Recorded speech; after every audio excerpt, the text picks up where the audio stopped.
Your one click on the subscribe button makes a huge difference. Thank you for your kind support. In the world of the Milky Way, motherhood has become a commodity. The film introduces us to Tala, a 33-year-old struggling musician who recently had a baby girl named Kenig, which means snow in Hebrew.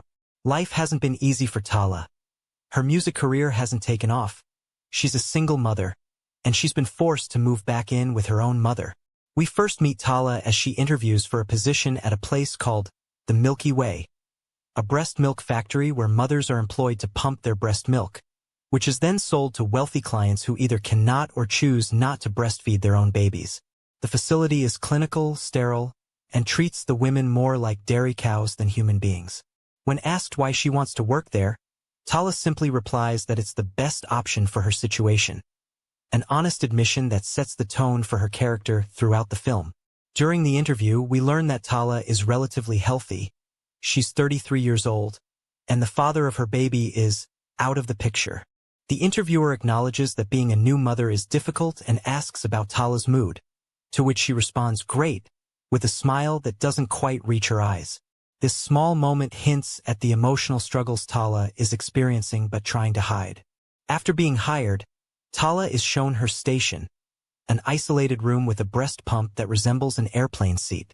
The comparison to air travel is made explicit when she's told there's a call button, like on an airplane, if she needs assistance. This comparison further emphasizes how the women's bodies are treated like vehicles or machines, processing and producing a product rather than being seen as individuals with emotional and physical needs connected to motherhood.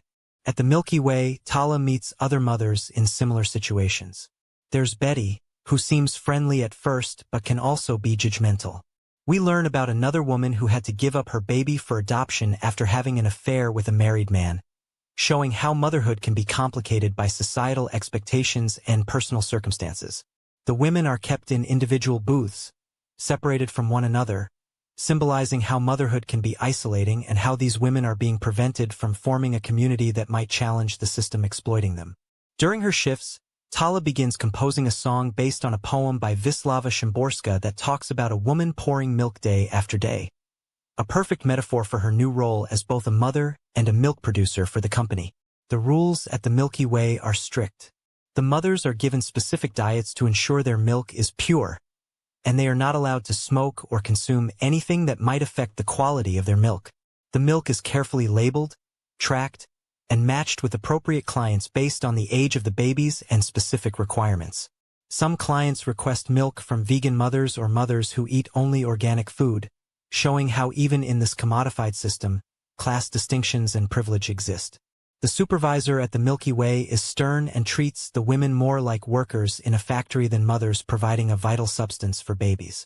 The facility resembles a dairy farm more than a place that deals with human nutrition, emphasizing the dehumanization of the process. Tala's home life is complicated. She lives with her mother, who helps take care of Kenig but also constantly criticizes Tala's choices and parenting. There's tension between them, with her mother suggesting that Tala isn't fully embracing her role as a mother and questioning why she even had Kenig in the first place.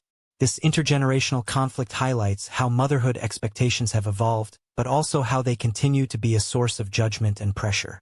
Meanwhile, Tala still dreams of her music career, trying to find time to compose and record while balancing her new responsibilities as a mother and her job at the Milky Way. She's struggling to maintain her identity as an artist while adapting to her identity as a mother, showing how these roles can feel at odds with each other. One day, Tala is caught smoking a cigarette during her break. The supervisor is furious, explaining that smoking contaminates the milk. As punishment, Tala is fined 500 shekels and suspended for 4 days to allow her milk to get clean. This incident underscores how the women's bodies are not their own while working at the Milky Way. They are merely vessels for producing a marketable product. During her suspension, feeling adrift and curious about where her milk actually goes, Tala hitches a ride with a milk delivery truck driver who's distributing the milk to clients.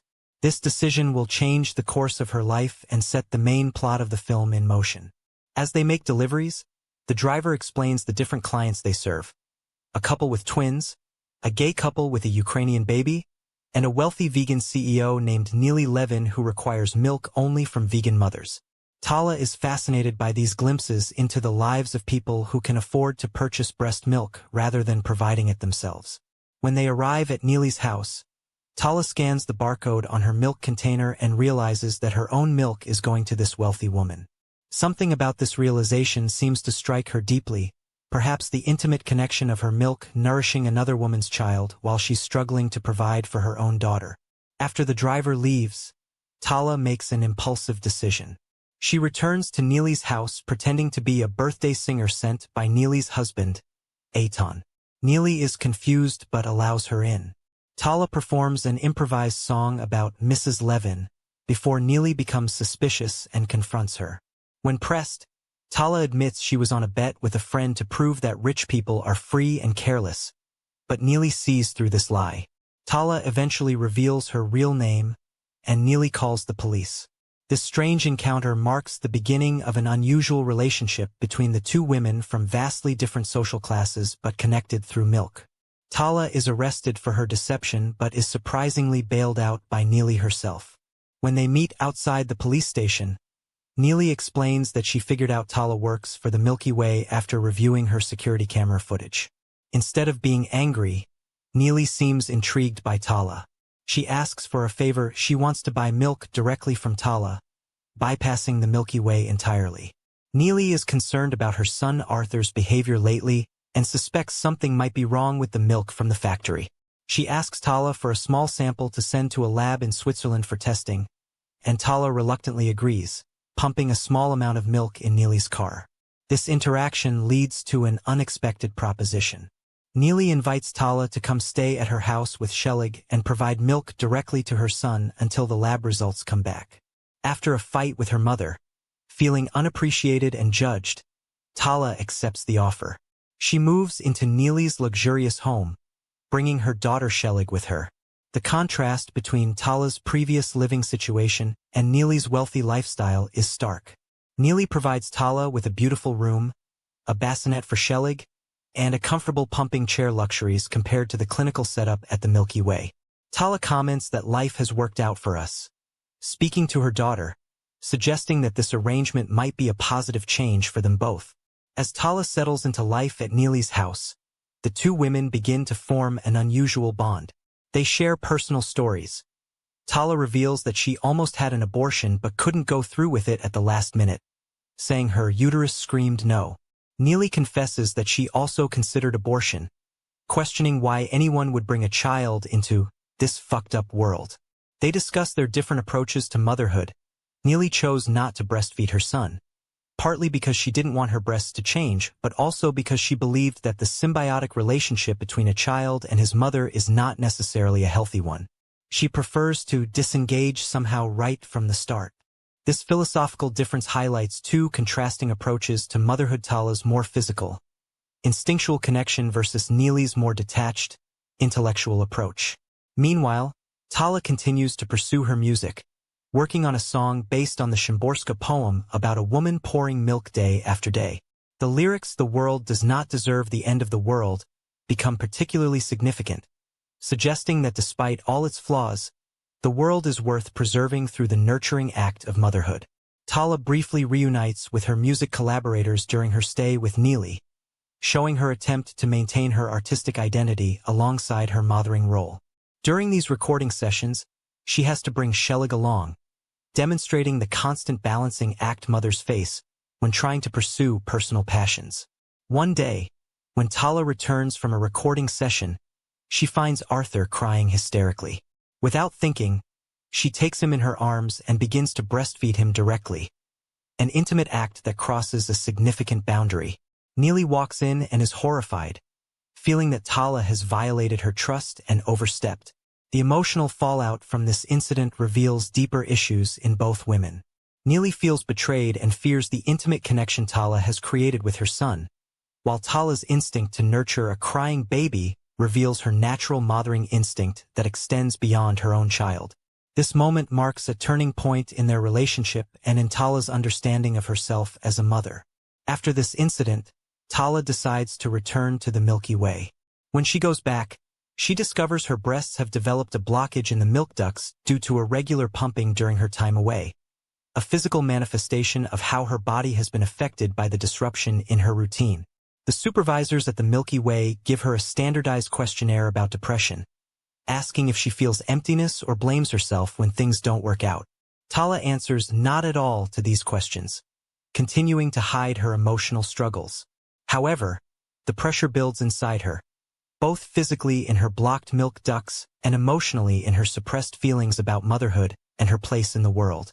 This pressure ultimately erupts during a shift at the Milky Way.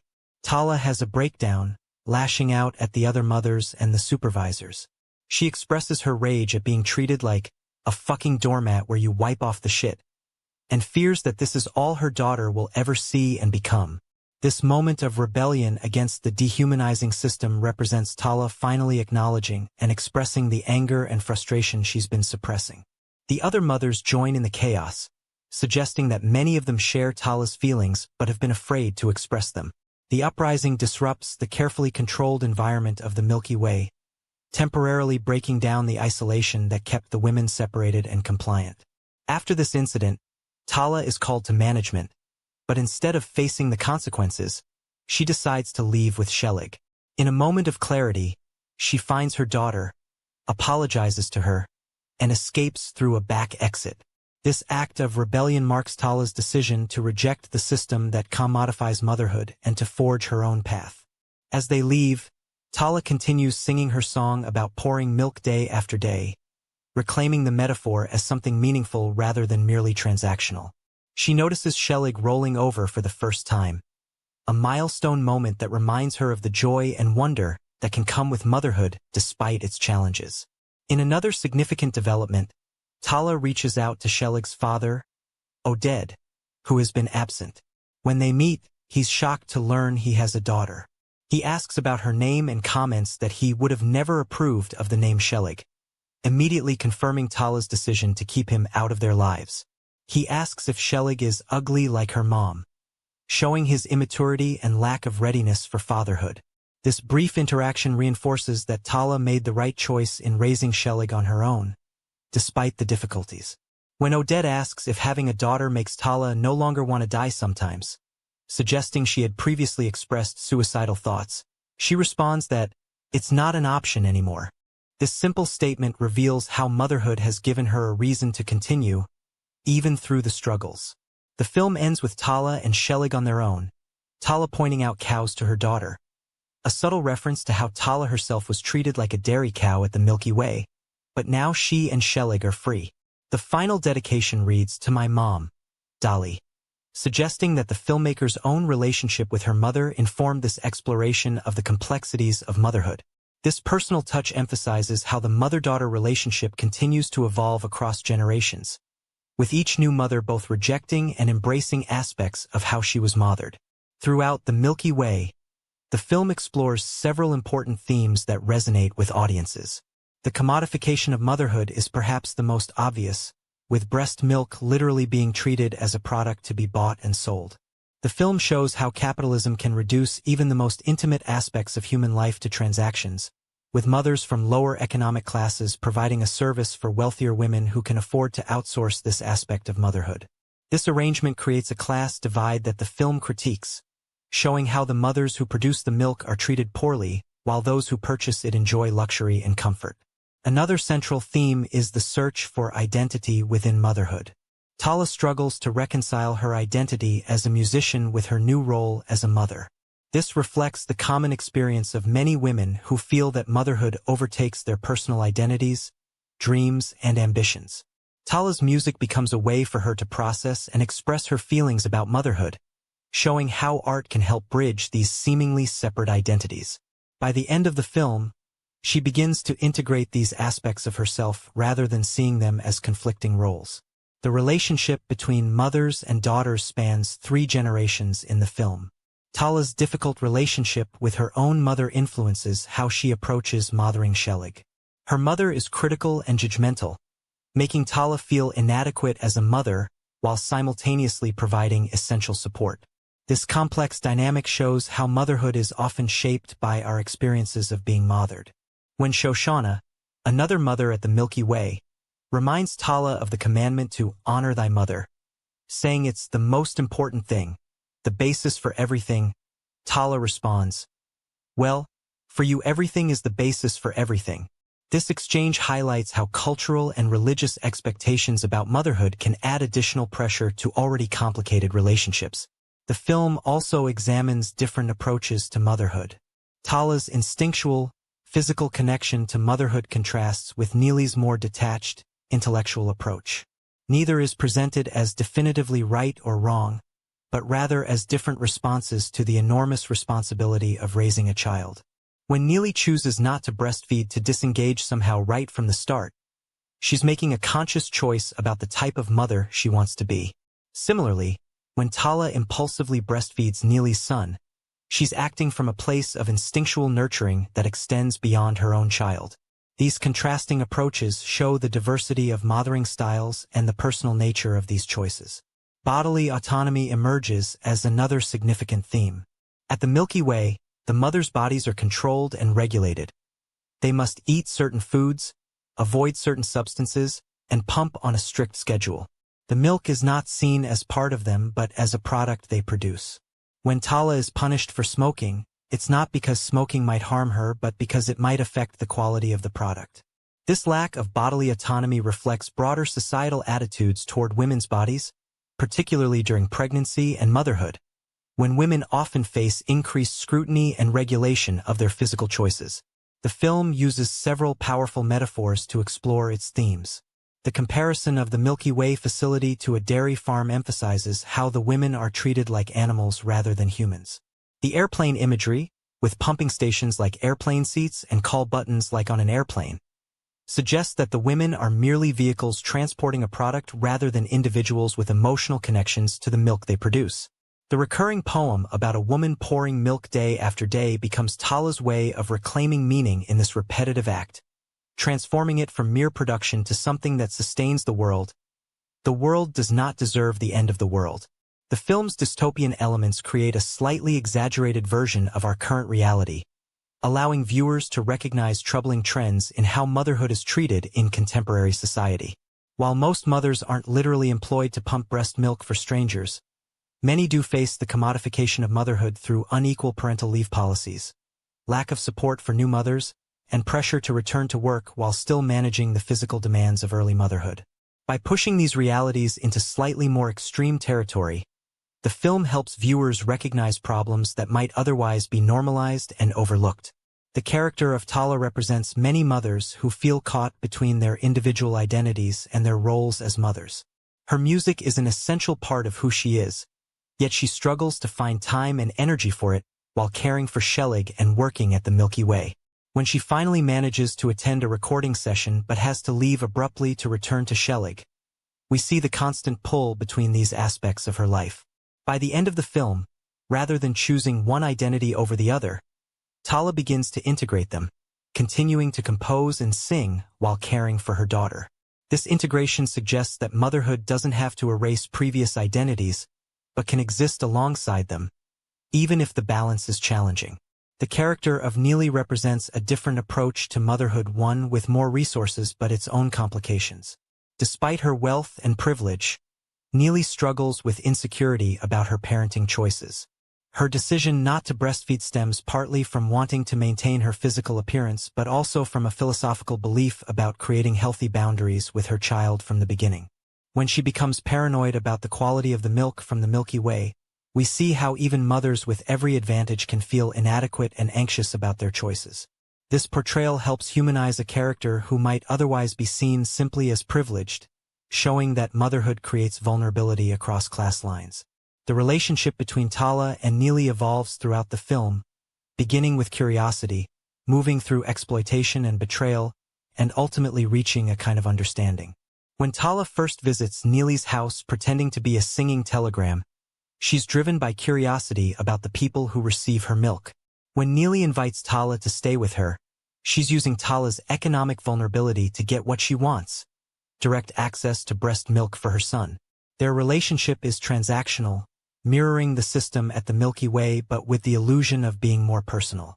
The breakdown occurs when Tala crosses a boundary by breastfeeding Nili's son, an intimate act that goes beyond their agreement. This moment forces both women to confront the real emotional implications of their arrangement. The role of fathers in the film is notably minimal, reflecting a reality where motherhood often falls disproportionately on women. Tala's ex-boyfriend Oded has been completely absent from Shelig's life until Tala reaches out to him. When they finally meet, his immaturity confirms that Tala made the right decision in raising Shelig alone. Similarly, Nili's husband Eitan is frequently away on business trips, leaving the day-to-day parenting primarily to Nili and their nanny, Angie. Even when he is home, he seems disconnected from the parenting decisions, objecting to Tala's presence more out of principle than genuine concern for his son. This portrayal reflects how parenting responsibilities often remain unequally distributed even in wealthy households. The ending of The Milky Way offers a measure of hope without providing a simplistic resolution to the complex issues it raises. When Tala leaves the Milky Way with Shelig, she's rejecting the exploitative system but still faces an uncertain future. She hasn't solved all the challenges of being a single mother or reconciled completely with her own mother. She hasn't achieved success with her music or secured financial stability. What she has gained is a clearer sense of herself as both a mother and an individual, and the courage to forge her own path rather than accepting a dehumanizing system. This nuanced ending acknowledges that there are no easy solutions to the challenges of motherhood, but suggests that maintaining autonomy and authenticity is a vital first step. The film's critique of capitalism extends beyond the obvious exploitation at the Milky Way. When the delivery driver tells Tala that only people with money can be free and don't let anyone tell you otherwise, he's expressing a harsh truth about how economic privilege shapes options and opportunities. Tala initially disagrees, saying, "That's such bullshit." But her experiences throughout the film seem to confirm his assessment. Nili has choices that Tala doesn't have because of her wealth. She can choose not to breastfeed. She can hire a nanny. She can create the parenting arrangement that works for her. Tala, in contrast, must take whatever work is available and make compromises to survive. This inequality is not resolved by the end of the film, reflecting the persistent reality of economic disparities in parenting experiences. The physical nature of motherhood is emphasized throughout the film. We see the mechanics of breast pumping, the pain of blocked milk ducts, the exhaustion of caring for an infant. These bodily experiences are rarely depicted so frankly in film, making The Milky Way unusual in its willingness to show the unglamorous physical realities of early motherhood. When Tala dreams that instead of nipples she has two sad-looking baby penises, the absurd image captures the surreal bodily changes and disassociation that can come with motherhood. This attention to physical experience helps ground the film's more abstract themes in tangible reality, making it relatable to viewers who have experienced the physical aspects of motherhood. The film's black comedy elements provide moments of relief within its serious exploration of challenging themes. The absurdity of the Milky Way facility, the awkward encounter when Tala pretends to be a singing telegram, and the strange dream about nipples turning into sad-looking baby penises all incorporate humor into otherwise difficult situations. This approach allows the film to address serious issues without becoming overwhelmingly bleak, creating space for viewers to reflect on the critique without being alienated by it. The humor also reflects how absurdity often characterizes the experience of new motherhood, with its strange bodily changes, sleep deprivation, and surreal new routines. The title, The Milky Way, works on multiple levels within the film. Most obviously, it's the name of the breast milk facility where Tala works. But it also references our galaxy, suggesting both the vastness of the universe and the cosmic significance of motherhood in sustaining life. Milk itself is a powerful symbol throughout the film, a substance that literally sustains life but that the film shows being reduced to a commodity. By reclaiming the significance of milk through her song and her ultimate rejection of the Milky Way system, Tala reasserts the profound meaning of motherhood beyond its economic value. The visual contrast between the Milky Way facility and Nili's home reinforces the film's themes about class and the commodification of motherhood. The Milky Way is clinical with isolated booths, strict rules, and an emphasis on productivity. Nili's home is spacious, beautiful, and comfortable, with a dedicated room for Tala, a bassinet for Shelig, and a luxurious pumping chair.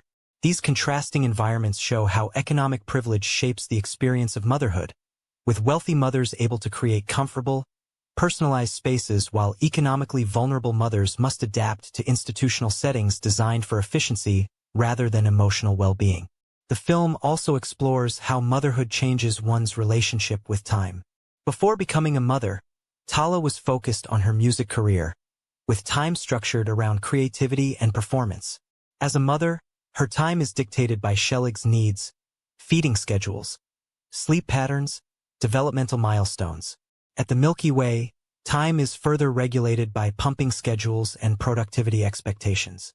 This shift in temporal experience is a significant but often unacknowledged aspect of the transition to motherhood. When Tala finally integrates her musicianship with her motherhood, singing to Shelig about pouring milk day after day, she's finding a way to reclaim time as something meaningful rather than merely scheduled. The poem that inspires Tala's song comes from Nobel Prize-winning poet Wisława Szymborska and includes the lines, "So long as that woman in painted quiet and concentration keeps pouring milk day after day from the pitcher to the bowl, the world doesn't deserve the world's end." This poem suggests that mundane, nurturing acts like pouring milk, or by extension, feeding a baby, have cosmic significance in sustaining life and human connection. By incorporating this poem into her music, Tala finds meaning in the repetitive acts of motherhood that might otherwise feel monotonous or devaluing. The poem becomes a way for her to articulate the profound importance of care work that is often economically undervalued. The name of Tala's daughter, Shelig, Snow, takes on additional significance when we learn that each snowflake crystallizes around a speck of dust. This fact, mentioned by one of the clients, suggests that even something as pure and beautiful as snow contains an imperfection at its core. This metaphor could apply to motherhood itself, beautiful and unique, but formed around the dust of imperfect circumstances, complicated emotions, and societal pressures. By the end of the film, Tala embraces both the beauty and the imperfection of her motherhood journey, acknowledging to Shelig, "I even named you after a speck of dust. I'm sorry," but continuing to love and care for her daughter despite the challenges. The film also touches on how technology mediates modern motherhood. The breast pumps at the Milky Way are advanced machines that extract milk efficiently but create distance between mother and baby. Nili receives a mommy hand device for her birthday, a fake hand designed to make a baby feel like its mother is still touching it after being put down. These technological interventions in motherhood reflect broader trends toward using devices to replicate or replace human connection. The film doesn't entirely reject these technologies but questions whether they address the real emotional and physical needs of mothers and babies or simply make care work more compatible with capitalist productivity demands. Despite its critique of how motherhood is treated in contemporary society, the Milky Way ultimately affirms the transformative potential of the mother-child relationship. When Odette asks Tala if having a daughter makes her no longer want to die sometimes, her response that it's not an option anymore suggests that motherhood has given her a reason to continue even through difficulties. Similarly, while Nili initially takes a more detached approach to motherhood, her anxiety about her son's well-being shows the depth of her connection to him despite her philosophical stance. These complex emotional bonds exist alongside and sometimes in spite of the systems that attempt to commodify and regulate motherhood. Through its exploration of breast milk as both a life-sustaining substance and a commercial product, the Milky Way invites viewers to consider other aspects of life that have been commodified in contemporary society. Care work in general, whether childcare, elder care, or healthcare, is often undervalued economically while being essential to human well-being. By making the commodification of breast milk the central metaphor, the film creates an unforgettable image of how capitalism can transform even the most intimate human experiences into products for sale. This critique extends beyond motherhood to broader questions about what aspects of human life should be protected from market forces. The film's dystopian elements are subtle rather than overt. The Milky Way facility could exist in our current world, and in some ways resembles existing milk banks, just pushed to a more explicitly commercial and exploitative extreme. This approach makes the film's critique more immediate and applicable to viewers' lives. Rather than presenting a far future scenario that viewers can dismiss as unrealistic, the film shows a world just adjacent to our own, inviting reflection on current trends and practices. This near-future setting suggests that we may already be moving toward the type of commodification the film portrays unless we consciously choose alternative approaches to valuing care work and motherhood. The journey Tala undergoes throughout the film is ultimately one of reclaiming autonomy and authentic connection. She begins in a position of vulnerability, willing to accept exploitation at the Milky Way because she needs the income. Her curiosity about who receives her milk leads her to Nili, creating a different but still unequal relationship. When she crosses a boundary by breastfeeding Nili's son, she's acting from authentic maternal instinct rather than contracted obligation. Her breakdown at the Milky Way represents a rejection of a dehumanizing system, and her decision to leave with Kenig marks her choice to prioritize authentic motherhood over economic security. This arc suggests that while systemic change is necessary, individual acts of resistance and authenticity can be personally transformative even within oppressive systems. In conclusion, the Milky Way offers a nuanced exploration of motherhood in a society that often reduces it to either sentimental idealization or economic transaction. Through Tala's journey, the film shows how mothers navigate these competing narratives while trying to maintain their individual identities and provide for their children. The contrast between Tala and Nili's experiences highlights how class shapes motherhood, while also showing that emotional complexities exist across economic divisions. By ending with Tala and Kenig on their own path, the film suggests that there is no perfect resolution to these tensions, but that maintaining autonomy and authentic connection offers the best way forward. The dedication to my mom, Dolly, reminds viewers that these explorations of motherhood are not merely abstract but deeply personal, connecting to real relationships that shape our understanding of care, love, and human connection.